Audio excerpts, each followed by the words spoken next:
మోకాల నొప్పులకు ఎటువంటి సర్జరీ లేకుండా ఎపియాన్ పెయిన్ క్లినిక్ అందిస్తున్న అత్యాధునిక చికిత్స. నమస్కారం. మనతో పాటు బ్రహ్మశ్రీ చాగంటి కోటేశ్వరరావు గారు ఉన్నారు. తెలుగు వారికి ప్రపంచంలో ఏ మూలన ఉన్నా కానీ ఏమాత్రం పరిచయం అవసరం లేని ప్రపంచ ప్రఖ్యాత ప్రవచనకర్త అటువంటి చాగంటి కోటేశ్వరరావు గారికి ఆంధ్రప్రదేశ్ ప్రభుత్వం ప్రతిష్టాత్మకమైన సలహాదారు అనే ఒక పదవిని తెలుగు భాషకు ఒక అలంకారంగా అందజేశారు. కేవలం చాగంటి కోటేశ్వరరావు గారికి ఇచ్చినదని మనం భావించకూడదు. తెలుగు జాతికి సంస్కృతికి ప్రాతినిధ్యంగా వారి పేరును ఇచ్చినట్టుగా మనం భావిస్తూ వారితోటి ముచ్చటిద్దాము. అనేక విషయాలు తెలుసుకునే ప్రయత్నం చేద్దాం. నమస్కారం. అయ్యా నమస్కారం అండి. ముందుగా మీకు అభినందనలు. ఈ యొక్క క్యాబినెట్ హోదా స్థాయి, మంత్రి హోదా స్థాయి యొక్క ఈ పదవి మీకు రావటం, తద్వారా ముఖ్యంగా యువతకు ఈరోజు తరము, రేపటి తరం, భవిష్యత్ తరాల యువతకు మార్గదర్శనం చేసేటట్లుగా ఒక మంచి పదవి రావటం ఒక గొప్ప అవకాశంగా తెలుగు వారందరూ భావిస్తున్నారు. మీలాంటి వారు 4 మంచి మాటలు చెప్పటం వల్ల, వినటం వల్ల ఒక శక్తివంతమైన భారతదేశం తయారవుతుంది. బంగారు భవిత భారతదేశానికి ఏర్పడుతున్న విశ్వాసం తెలుగు ప్రజల్లో కలిగింది. మిమ్మల్ని చూస్తుంటే ఒకప్పుడు స్వామి వివేకానంద ఎంతోమంది యువతను ఆయన చాలా ప్రభావితం చేశారు. వాళ్ళ ఆలోచన విధానాన్ని మార్చారు ఆయన. అలాగే మీరు ఏది మాట్లాడినా కానీ ఒక ఆలోచనాత్మకము, శక్తివంతము, ప్రభావశీలము ఇవన్నీ ఉంటూ అన్ని రకాల వాళ్ళు, అన్ని వయసుల వాళ్ళు, అన్ని రంగాల వారు కూడా మీ ప్రవచనాలకి వాళ్ళు ఆకర్షణగా అవుతున్నారు. వాళ్ళ జీవితంలో కూడా అనేక మార్పులు వస్తున్న సందర్భాన్ని కూడా మనం గమనిస్తున్నాం.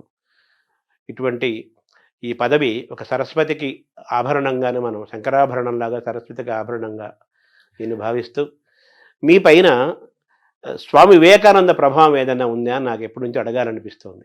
అయ్యో, స్వామి వివేకానంద అంటే నాకు విశేషమైనటువంటి భక్తి, గౌరవం అండి. నాకు స్వామి వివేకానంద అంటే అంత గౌరవం ఏర్పడడానికి కారణం, ఆయన సామాన్యమైన మానవుడి యొక్క మౌలిక సమస్యని గుర్తించడంలో సఫలీకృతం అయ్యారు. దానికి పరిష్కారం చెప్పడంలో సఫలీకృతం అయ్యారు. ఏదో అప్పటికప్పుడు కాకతాళీయంగా చెప్పడం కాకుండా ఆయన ఆలోచనల్లో స్పష్టత ఉంటుంది. అందుకే ఇవాళ చెప్పిన ఆలోచన 10 సంవత్సరాల తర్వాత కూడా అదే కొనసాగుతూ ఉంటుంది. శంకర భగవత్పాదుల వాంగ్మయం ఎలా ఉంటుందో వివేకానందుడి ఆలోచన సరళ అలా ఉంటుంది. అందుకే ఆయన బాగా ఆలోచించి ఇది పరిష్కారము అని నమ్మకంతో చెప్పారు అని నాకు దృఢమైన విశ్వాసం. ఆయన మాటలకి నేను అంత ప్రభావితుడయ్యాను. ఆయన పట్ల నాకంత భక్తి గౌరవాలు కూడా ఉన్నాయి. మీ బాల్యంలో, యవ్వనంలో మీ పైన బాగా ప్రభావం చూపించిన వాళ్ళు ఈరోజు మీరింత ఒక గొప్ప వ్యక్తిగా కీర్తి పొందటానికి, ఇంత జ్ఞానాన్ని సంపాదించడానికి ఎటువంటి ప్రేరణ పొందారు? ఎవరెవరు, ఏ ఏ పుస్తకాలు ఏవి మిమ్మల్ని ప్రభావితం చేసి? నన్ను ప్రభావితం చేసిన వ్యక్తులు అని చెప్పవలసి వస్తే, మొట్టమొదటి వ్యక్తి మహానుభావులు, ప్రాతస్మరణీయులు శ్రీ శ్రీ శ్రీ చంద్రశేఖరేంద్ర సరస్వతి మహాస్వామి గారు. ఆయన ఒక విషయం కాదండి, అసలు కాలంలో సంధ్యాకాలం దగ్గర మొదలుపెట్టి ఒక పిల్లవాడికి ఉండవలసిన క్రమశిక్షణ, తల్లిదండ్రుల పట్ల దేనికి గౌరవం ఉండాలి, శాస్త్రం ఏం చెప్పింది, అది ఎప్పటికీ ఎట్లా అన్వయం అవుతుంది, అన్నింటినీ కూడా ఆచరణాత్మకంగా మాట్లాడటంలో అంత గొప్ప వ్యక్తి నేను వేరొకరిని గమనించలేదు.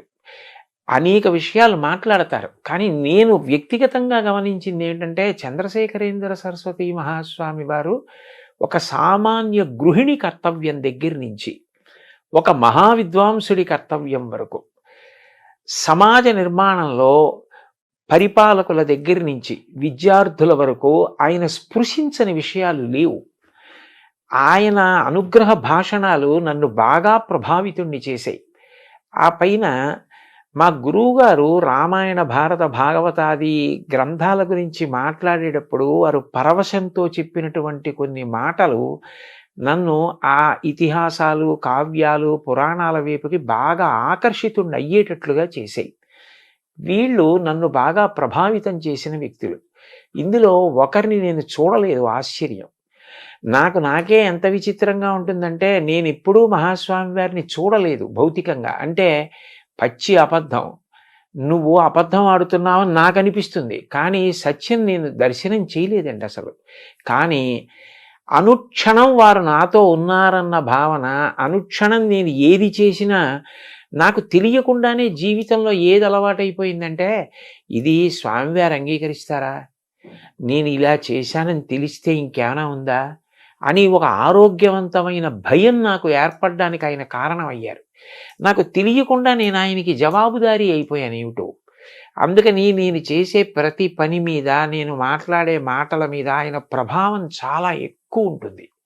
2 మా గురువుగారి ఆశీర్వచనం, ఆయన పాదాలు, ఆయన నా పట్ల చూపించిన ప్రేమ, ఆయన ఆర్తి, ఆయన నాకు చెప్పిన మాటలు, అవి నాకు ఎప్పుడూ జ్ఞాపకానికి వస్తుంటాయి. వీళ్ళిద్దరూ నన్ను బాగా ప్రభావితం చేసిన వ్యక్తులండి. అంటే మీరు మామూలుగా మీ చిన్న వయసులో, బాల్యంలోనూ, యవ్వనంలోనూ ఆ వయసులో మీకు చంద్రశేఖరేంద్ర స్వామి కనెక్ట్ అవటం అనేది, మీ జీవితంలో ప్రవేశించడం అనేది ఒక ఆశ్చర్యము, ఆనందకరమైన అంశంగా అది ఎలా జరిగింది? ఆ చంద్రశేఖరేంద్ర సరస్వతి మహాస్వామి వారు నా జీవితంలోకి ప్రవేశించడం అన్న మాటని అన్వయం చేయవలసి వస్తే, నేను మొట్టమొదటిసారి ఏదో ఒక పాత కాగితం, బహుశా ఇంటికి తీసుకొచ్చిన ఏ పప్పు పొట్లాలకు ఆ రోజుల్లో పాత కాగితాల్లో కట్టేవారండి. అటువంటి కాగితం మీద నేను ఆయన చేసినటువంటి ఒక అనుగ్రహ భాషణం ఉన్న కాగితం చదివాను. దాని మీద ఆయన బొమ్మ ఉంది. నాకు అది ఎంత ప్రభావితుణ్ణి చేసిందంటే నాకు చాలా ఆశ్చర్యం వేసింది. ఆయన భజగోవింద శ్లోకాల్లో ఒక శ్లోకం గురించి మాట్లాడింది. అది మొట్టమొదట నన్ను అసలు భజగోవిందం అంటే ఏమిటి, ఆ శ్లోకాలు ఏమిటి, అవి ఏమిటో వినాలి, అవి ఏమిటో చదవాలి అని అనురక్తి కలిగింది. అట్లా అనుకోకుండా నన్ను అటు తిప్పిన వ్యక్తి ఆయన. కానీ అప్పటికి ఆయన ఉన్నారు. కానీ నాకు చిన్నతనం, నేను ఆ 10వ తరగతి అవి చదువుతున్న రోజులు, ఆ రోజుల్లో కంచి వెడదాం, కామకోటి పీఠానికి వెడదాం, పీఠాధిపతి దర్శనం చేద్దాం, అటువంటి ఆలోచనలు వచ్చే అవకాశం కాదు. అలా ఇంట్లో మాట్లాడే అవకాశాలు అవి ఉండేవి కావు. అందుకని నేను దర్శనం చేయడానికి అవకాశం లేదు. కానీ చాలా ఆశ్చర్యకరంగా నేను అట్లా ప్రభావితున్నై క్రమక్రమంగా ఆయన పట్ల ఆకర్షితున్నయ్యానండి. మీ మాటల్లో తప్పనిసరిగా వచ్చే పేర్లు, 2 పేర్లు ప్రధానంగా ఉంటాయి. 1 ఆదిశంకరాచార్యులు, 2 చంద్రశేఖరేంద్ర సరస్వతి స్వామి. వారు ఆధ్యాత్మిక మార్గంలో ప్రయాణం చేశారు. వాళ్ళు బ్రహ్మచారులుగా చేశారు. సాక్షాత్ పీఠాధిపతి అయ్యారు. స్వామి వివేకానంద పీఠాధిపతి కాకపోయినా అటువంటి జ్ఞాన పీఠాధిపతి స్వామి వివేకానంద. అటువంటి ప్రయాణం వారిది. మరి మీరు మామూలుగా గృహస్థాశ్రమంకి వచ్చారు, చదువుకున్నారు, ఉద్యోగం చేశారు. మీకు ఎప్పుడు అటువంటి వైరాగ్య భావన కలగలేదా? కలగకపోవడానికి కారణం ఏమిటంటే, స్వామివారు అనేక అనుగ్రహ భాషణాల్లో కర్తవ్యం గురించి మాట్లాడేవారు. ధర్మము, కర్తవ్యము ఈ 2 కూడా అభేదం. నువ్వు ఏది చెయ్యాలో అది చెయ్యడమే ధర్మం, అదే కర్తవ్యం. అది ఆశ్రమం మీద ఆధారపడుతుంది. బ్రహ్మచారి తన ఆశ్రమాన్ని బట్టి కర్తవ్యం చేయాలి, గృహస్థాశ్రమ కర్తవ్యం చేయాలి, వానప్రస్థు ఆశ్రమ కర్తవ్యం చేయాలి. ఎవరి కర్తవ్యాన్ని వారు నిర్వర్తిస్తే ఆ ఆశ్రమం వారి ఉద్ధరణకి హేతు అవుతుంది తప్ప ఖచ్చితంగా ఈ ఆశ్రమం కన్నా ఈ ఆశ్రమంలో ఉంటేనే తరిస్తారని భావించనవసరం లేదు. గృహస్థుగా ఉండి నీ కర్తవ్యాన్ని నువ్వు నిర్వహించడం అన్నది నీకు శ్రేయోదాయకం అని వారు చెప్పిన మాటలు నన్ను బాగా ప్రభావితం చేసిన కారణం చేత ఒక గృహస్థుగా జీవితం గడపడం నాకేమి బాధ కలగడం కానీ, ఇది నాకు బరువైపోయింది, ఇది లేకపోతే బాగుండేది అన్న విపరీత వైరాగ్యం కానీ నాకు ఎప్పుడూ కల్పించలేదండి. నేను ఏది చెయ్యాలో అది చేస్తున్నానా. ఆయన తరచుగా ఒక మాట చెప్తుండేవారు, పూజ. వివేకానందుడు చెప్పింది కూడా అది. పూజ అన్నది కేవలం 4 గోడలకి ఒక కాలానికి పరిమితం కాకూడదు. పూజ అంటే ఈశ్వరుణ్ణి గౌరవించుట. ఈశ్వరుని గౌరవించుట అంటే ఆయన చెప్పినట్లు బ్రతుకుట. క్రమక్రమంగా పూజ ఉదయం మొదలైంది విస్తరిస్తే నేను ఇవాళ ఎన్నిసార్లు ఆయన చెప్పినట్లు బ్రతికాను. ఆయన చెప్పినట్లు బ్రతకడానికి అవసరమైతే నాకు ప్రలోభ పెట్టగలిగిన విషయాల్ని కూడా నేను పరిత్యజించగలిగాను. ఆయన సంతోషించాలని వదిలిపెట్టేశా. అది ధర్మచట్రంలో ఇమడదంటే అనగలిగితే అది పెద్ద పూజ. అది అలా పూజ విస్తరించాలి. అప్పుడు విశ్వమునందే విశ్వనాథుణ్ణి చూడాలి, లోకమునందు లోకేశ్వరుణ్ణి చూడాలి. వదిలిపెట్టి పారిపోయి ఎక్కడ చూస్తాం? కాబట్టి గృహస్థాశ్రమంలో ఉండి కార్యం నిర్వహించడానికి నాకు ఏ విధమైన ఇబ్బంది కలగకపోవడానికి కారణం ఆయన ప్రబోధమే. అంటే మనం స్వధర్మాన్ని పాటించటము, మనం ఎంచుకున్న రంగంలో దాని యొక్క లోతులు ఎత్తులు చూడటము, అందులో తికరణ శుద్ధితో దాన్ని సాధించటము అంతేనండి. అనేది ఒక కర్తవ్య బోధం మీకు వాళ్ళ ద్వారా జరిగింది. అంతే అంతే. ఈ క్రమంలో మీకు భగవద్గీత శ్రీకృష్ణుడు ప్రవేశించలేదా అని ఆ మహాస్వామి వారి ప్రవచనాల్లో అనేక పర్యాయాలు భగవద్గీత గురించి ప్రస్తావన ఉంటుంది. అసలు భగవద్గీత అనేటటువంటిది మనందరికీ కూడా మూలస్తంభం లాంటిది కదండి. ఏది మాట్లాడినా గీతలో గీతాచార్యుడు చెప్పినట్టు అన్న మాట ప్రస్తావనకు వస్తుంది. ఎవరి ధర్మం వారు పాటిస్తే అన్నప్పుడు స్వధర్మో నిధనం శ్రేయ అన్న శ్లోకం జ్ఞాపకానికి వచ్చేస్తుంది. నిన్ను నువ్వే ఉద్ధరించుకోవాలి తప్ప ఎవరో వచ్చి ఉద్ధరించరు. నీ కర్తవ్యం నువ్వు చేస్తే నిన్ను నువ్వు ఉద్ధరించుకోవడమే. ఉద్ధరేణాత్మనాత్మానం ఆత్మానం అవసాదయేత శ్లోకం వచ్చేస్తుంది. కాబట్టి మహాత్ముల బోధలను పరిశీలించడంలో, అనుష్ఠించడంలో మన ప్రమేయం లేకుండానే గీత కూడా చొచ్చుకుని ప్రవేశిస్తుందండి. అంటే మనకు జగద్గురువులు, శ్రీకృష్ణ పరమాత్మ జగద్గురువు, ఆదిశంకరాచార్యులు జగద్గురువులు. అసలు మనకు కనిపించే తల్లిదండ్రులు మనకు పాఠాలు చెప్పే మార్గదర్శించే గురువులతో పాటు వాళ్ళు ఎక్కడి నుంచో మనకు మార్గదర్శనం చేస్తున్న జగద్గురువులు ఆదిశంకరాచార్యులు, వ్యాసుడు, శ్రీకృష్ణ పరమాత్మ కదా. అయితే మీరు ఇప్పుడు నాయకత్వ లక్షణాలు ఏర్పడటం, రీడర్షిప్ రెండో ఉన్నాయి మీకు. ఇవి ఎలా వచ్చాయి, ఎలా ఏర్పడ్డాయి? అవి ఈ కారణం చేత వచ్చాయి అని చెప్పడం కష్టమేమో కానండి.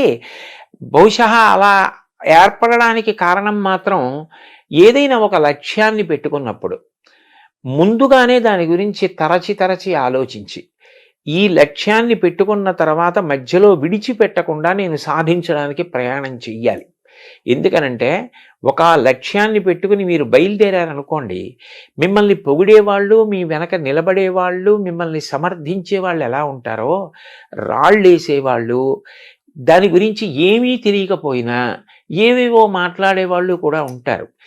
హేతుబద్ధమైనటువంటి సలహా ఏది మన లక్ష్యాన్ని చేరుకోవడానికి పనికొస్తుందో దాన్ని స్వీకరిస్తూ, మిగిలిన దాని గురించి అంతగా అంటకాగిపోకుండా వాళ్ళు నా లక్ష్యశుద్ధిని అర్థం చేసుకోవాలి అని భగవంతుణ్ణి ప్రార్థించి స్నేహభావంతో వాళ్ళ పట్ల ఉదాసీన భావం వహించడం అలవాటైతే మన ప్రమేయం లేకుండానే మనకి నాయకత్వ లక్షణం వస్తుంది. అందరినీ నడిపించగలం.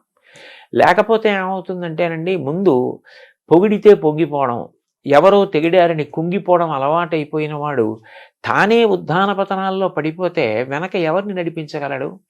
అప్పుడు తను ఏది అనుకున్నా దాన్ని సాధించడం అన్నది సాధ్యమయ్యే విషయం కాదు. మీకు నేను ఈ విషయంలో కొద్దిగా చొరవ తీసుకుని నన్ను నేను పొగుడుకోవడానికి కాదు, ఒక్క విషయం చెప్తాను. నేను మహాస్వామి వారి అనుగ్రహ భాషణాలు చాలా చదివా. ఆయన ఏది చెప్పినా సాధికారికంగా సంతోషంగా చెప్తారు. ఒక్కసారి ఆయన గోమాత గురించి చేసిన అనుగ్రహ భాషణంలో, ఒక పీఠాధిపతిగా గో సంరక్షణ కొరకు నేను చెయ్యవలసినంత చేయలేకపోయానేమో అని నాకు బాధ కలుగుతూ ఉంటుంది అన్న మాట నేను చదివాను. నాకు చాలా బాధ కలిగింది. అంటే ఆయనకి ఇంకా గో సంరక్షణ విషయంలో తగినంత చేయలేకపోయానన్న బాధ ఉంది. అప్పుడు నా కర్తవ్యం అంటూ ఏమైనా ఉంటే ఆయన నమ్మిన వాడిగా నేను కొన్ని గోవుల్ని కాపాడడానికి ముందుకు వెళ్ళి, ఏదో నేనొక్కడిని గోవుల్ని రక్షించడం కాదు, గో సంరక్షణం అన్నదాన్ని ఎందుకు చెయ్యాలి అన్నది వ్యాప్తి చెందేటట్టుగా చెయ్యడానికి ప్రయత్నం చెయ్యాలి. అప్పుడు ఆయన సంతోషిస్తారనిపించింది. మొదలుపెట్టాం గోశాల. మీరు వచ్చి చూశారు. అది ఇవాళ అంత గొప్పగా నడుస్తూ ప్రతిరోజు 2 పూటల 60-70 మంది కార్యకర్తలు వచ్చి స్వచ్ఛందంగా పనిచేసి అంత సంతోషంగా అక్కడ కార్యం జరుగుతోంది అంటే ముందు నమ్మకం ఉండాలి. మొదలుపెట్టిన తర్వాత ఎన్నో విమర్శలు వచ్చాయి. వెనక్కి లాగేవాళ్ళు వచ్చారు, ముందుకు తోసేవాళ్ళు వచ్చారు. ముందుకు తోస్తే పడిపోకుండా, వెనక్కి లాగితే తూలిపోకుండా నిభాయించుకుని పెద్ద ఆయన చెప్పిన మాట మనకుందన్న నమ్మకంతో వెళ్ళిపోవడంలోనే లక్ష్యశుద్ధి. అక్కడ నాయకత్వం తయారవుతుందండి. అది మీలో ఇంత ఒక దృఢమైన అచంచలమైన ఒక పట్టుదల, ఆ స్వభావము, దేనికి వంగకుండా పొంగకుండా ఉండే లక్షణాలు, ఇవన్నీ కూడా మీకు ఆదిశంకరాచార్యులు, జగద్గురు చంద్రశేఖరేంద్ర సరస్వతి స్వామి వారు, వివేకానంద వీళ్ళ యొక్క స్ఫూర్తి మీ పైన ఉందని అనుకోవాలి, వాళ్ళ వాక్కుల యొక్క ప్రభావం. ఖచ్చితంగానండి. ఎందుకంటే వివేకానందుడు ఎన్ని కష్టాల్లో పడ్డారండి. శంకరాచార్యులు వారు ఎన్ని కష్టాలు పడ్డారు, ఆయన్ని శారీరకంగా కూడా అంతం చేసేద్దామని ప్రయత్నం చేశారు. ఎవరి మీద ఆయన శత్రుభావన పెట్టుకోవాలి, అందరితో మాట్లాడారు, అందరినీ మిత్రుల్ని చేసుకున్నారు. చిట్ట చివరికి 32 ఏళ్ళు పూర్తయ్యేటప్పటికీ అందరూ ఆయన మార్గంతో ప్రేమతో కలిసి నడిచారు. ఆయన మీద ఒక కాపాలికుడు మంత్రప్రయోగం చేశాడు, ఆయన మీద ఎన్ని జరిగాయి, ఆయన వాటన్నిటికీ చెలించిపోలేదు, నిభాయించుకుని ముందుకు నడిచారు. జగద్గురువులుగా అంత గొప్ప స్థానాన్ని సంపాదించుకొని ఇవాళ ప్రపంచమంతా 2 చేతులెత్తి నమస్కరించి 32 ఏళ్ల వయస్సులో ఇన్ని చేయడం ఎవరికి సాధ్యం? శంకరాచార్యుల వారికి తప్ప. అంటోంది అంటే ఆయన కన్నా గొప్ప నాయకుడు ఎక్కడుంటారండి? చంద్రశేఖరేంద్ర సరస్వతి మహాస్వామి వారి జీవితంలో 90 పడి దాటిపోయిన తర్వాత కూడా ఆశ్రమధర్మం విడిచిపెట్టకుండా తోపుడు బండి పట్టుకుని సత్యదండాన్ని పట్టుకుని కాలినడకన వెళ్ళారు అంటే నిజంగా ఎంత స్ఫూర్తిదాయకమైన జీవితాలండి అవన్నీ. ఎంత నిబద్ధతతో ఆశయాలకి ఎలా కట్టుబడ్డారు. వారిని విమర్శించిన వారు ఉన్నారు ఆయన కాలంలో. ఈ వాదం తప్పు, భగవంతుడు ఏమిటి, భక్తి ఏమిటి అన్నవాళ్ళు ఉన్నారు. కానీ ఆయన నమ్మినదేదో దాన్ని ఆయన అలా ఆదరించారు. అన్నిటికన్నా విశేషం ఏంటంటే ఇతరులను కూడా అంత గౌరవించారు. ఏదో తన భావానికి వ్యతిరేకించిన వాళ్ళని ఆయన ఇప్పుడు విమర్శించడం కానీ తక్కువ చేయడం కానీ చేయలేదు. నాకు మహాస్వామి వారిలో చాలా నచ్చే విషయం ఏమిటంటే ఒకసారి నాస్తికుల గురించి ఆయన మాట్లాడారు. ఆయన అన్నారు, భగవంతుడు ఉన్నాడు అని నమ్ముతున్నానని చెప్పి పాపం చేసేవాడి కన్నా లేడు అని చెప్పి లేడన్న భావనతో బతికేవాడు ఒక మెట్టు పైనున్నవాడే కదా. ఎంత గొప్ప స్పష్టత అండి. మనకంటే వాడు ఎక్కువ ఆలోచించాడని స్పష్టతే కదా. ఆయన సిద్ధాంతానికి కట్టుబడ్డాడు. ఆయన నీ సిద్ధాంతానికి నువ్వు ఎక్కడ కట్టుబడ్డావు?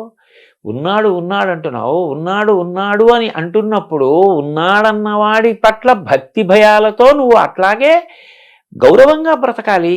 మరి నువ్వు పాపం వైపు అందుకు అనురక్తుడవుతున్నావు, అలా అవ్వకూడదు కదా అని ఇటువైపున ప్రబోధము చేస్తూ అటువైపు ఒక సిద్ధాంతానికి నమ్మితే కట్టుబడ్డం అన్నది ఏదైనా కూడా అది వాళ్ళ గొప్పతనము అని చెప్పి పొగుడుతూ మాట్లాడడం నిజంగా ఆయన సామరస్యానికి, ఆయన మంచితనానికి, అవగాహనకి ఎంత మంచి ఉదాహరణ అండి. ఇప్పుడు మీరు చంద్రశేఖర సరస్వామి చెప్పి ఆదిశంకరాచార్యులు కూడా ఆ సేతు సీతాచలము కాలినడక నడిచి అనేక పీఠాలు స్థాపించి ఎంతో జ్ఞానాన్ని మనకు పంచి 1,00,000 మంది కలిసి కొన్ని వేల సంవత్సరాలు చేయని పని ఒక్కడు చేశారు కదా. అవునండి. ఆయన ప్రభావం చంద్రశేఖర సరస్వతి స్వామి మీద తప్పనిసరిగా ఉంటుంది కదా. ఖచ్చితంగా వారందరి ప్రభావం మీ పైన ఉంది. అవునండి. అంతే కదా. తర్వాత మామూలుగా ఇప్పుడు వ్యక్తిత్వ వికాసం అని, పర్సనాలిటీ డెవలప్మెంట్ అనే మాటలు మనం సహజంగా వింటున్నాం. మన భారతదేశంలో మనకి చాలా జ్ఞానాన్ని ఇచ్చెళ్ళారు. ఇది యోగ భూమి, జ్ఞాన భూమి అంటారు కదా. అయినప్పటికీ ఇంకా మనం వికాసం చెందలేదు. ఇంకా పిల్లలకి, యువతకి వ్యక్తిత్వ వికాసం జరగాలి అనే ఒక ఆలోచనలో ఉంటున్నాం కదా. దీన్ని ఎలా చూస్తున్నారు? అంటే నేను అనేది ఏమిటంటేనండి, కాలంలో అనేక మార్పులు వచ్చాయి. నేను చదువుకునే రోజుల్లో దృష్టిని అన్య విషయాల వైపుకి లాగేసే విషయాలు చాలా తక్కువ. కాబట్టి చదువుకోవడం మీద, క్రమశిక్షణగా ఉండడం మీద అవకాశాలు ఎక్కువ ఉండేవి. ఇప్పుడు రాను ఏమైపోయిందంటే ఇది అందవచ్చా, ఇది అందకూడదా అన్నదానితో సంబంధం లేకుండా అందరికీ అన్నీ అందుబాటులో ఉన్నాయి.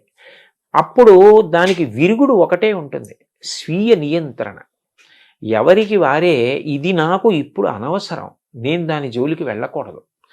అది నాకు అందుబాటులో ఉండొచ్చు, అది వేరు విషయం. అది అందుబాటులో ఉందని దాని జోలికి నేను వెళ్ళకూడదు అని నియంత్రించుకుంటే తప్ప విద్యార్థి తాను చేయవలసిన పని తాను చేసి కుటుంబాన్ని రేపొద్దున్న ఆదుకోవాలి, పెద్దవాడై దేశ గౌరవాన్ని నిలబెట్టాలి. స్వీయ నియంత్రణ పిల్లవాడికి బాగా అర్థం అవ్వాలి అంటే పాఠ్యాంశాలతో పాటుగా దాని అవసరం. అట్లా ఎవరెవరు నియంత్రించుకుంటే మహాపురుషులు కాగలిగారు, ఎక్కడ వాళ్ళు జారిపోలేదు అన్న విషయాన్ని చెప్పడం మన కర్తవ్యం అండి. అది మనం చెప్పగలిగితే వాళ్ళు ప్రతిదాన్ని పనికొచ్చేటట్టుగా ఉపయోగించుకుంటారు. అట్లా ఉపయోగించుకున్నాడు అనుకోండి, చక్కగా వాళ్ళు వృద్ధిలోకి వస్తారు, దేశానికి పేరు ప్రఖ్యాతులు వస్తాయి, తల్లిదండ్రులు సంతోషంగా ఉంటారు. నేను 2 పిల్లల్ని పెంచాను, పెద్ద చేశాను, చదివించాను. ఇప్పుడు మనవలు చదువుకుంటున్నారు. ఒకటి తాతగారి స్థాయికి వచ్చేసాను కాబట్టి ఆ అనుభవం ఉంది. 2 కొన్ని వేల ఆధ్యాత్మిక ప్రవచనాలు చేశా. పిల్లలకి చెప్పడం అన్నది నాకు ఎందుకు ఇష్టం అంటే, పిల్లలలో తప్పు ఒప్పుకునే లక్షణం ఉంటుందండి. ఎందరో పిల్లలు ఒక విషయాన్ని గురించి మాట్లాడిన తర్వాత వచ్చి, మేము ఈ తప్పు చేశామండి, ఇప్పుడు మీరు చెప్పిన తర్వాత మాకు అర్థమైంది, ఇంకా మేము ఈ తప్పు చేయదలుచుకోవట్లేదు, మేము మారాలనుకుంటున్నాం, మేము నిబద్ధతతో నిలబడాలనుకుంటున్నాం అని మారిన వాళ్ళు, మారి వాళ్ళ లక్ష్యాలు సాధించిన వాళ్ళు అనేక మంది నా దగ్గరికి వచ్చి నేను అడగకపోయినా చెప్పిన వాళ్ళు ఉన్నారు. అంటే పిల్లల్లో మార్పుకి ఒక మాట కారణం అవుతోంది కదా. అయినప్పుడు అది చెప్పవలసిన అవసరం ఉంది. కాబట్టి ఇది ఒకప్పుడు అవసరం, ఒకప్పుడు అవసరం లేదన్న మాట ఉండదు. ఎప్పుడూ అవసరం అయి ఉంటుంది. అందున స్వీయ నియంత్రణ యొక్క అవసరం పెరిగే కొద్దీ ఇటువంటివి చెప్పవలసిన అవసరం కూడా అంత అవసరం పెరుగుతూ ఉంటుంది. పెరుగుతూ ఉంటుందండి.